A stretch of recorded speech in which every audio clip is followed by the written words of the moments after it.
Kuna swala la umeme, kuna swala la stamp, kuna swala gani jingine? Ngoja ni copy, ni dese kidogo. Dola.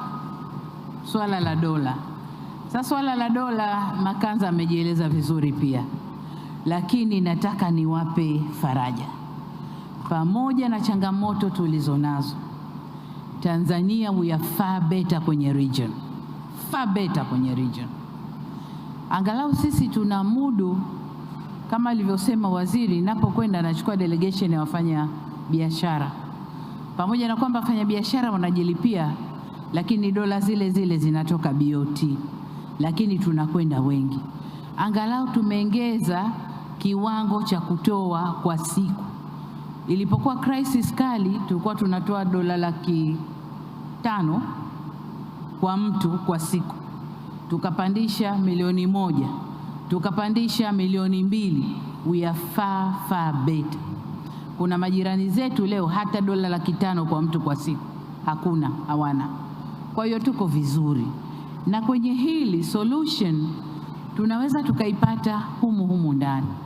Serikali tumeanza kuchukua hatua ya kupunguza kwa kiasi kikubwa yale mambo tunayoagizia nje. Ni mpango wetu kuangalia njia zote za kupunguza gharama ya uagiziaji ili tushushe matumizi ya dola. Lakini jengine, tumeanza kujiengage kwenye mambo ambayo yataleta dola kwa haraka.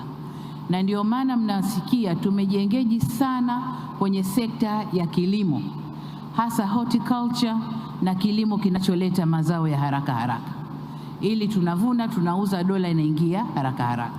Lakini ninyi ni mashahidi kwamba sekta ya utalii imekuwa sana, na ile sekta imetusaidia sana kuleta dola ndani ya nchi. Kwa hiyo tunachukua hatua, na hali yetu sio mbaya sana, pamoja na kwamba hampati jinsi mnavyotaka, lakini serikali inajitahidi kuhakikisha kwamba hatuendi chini kama walikofika wenzetu.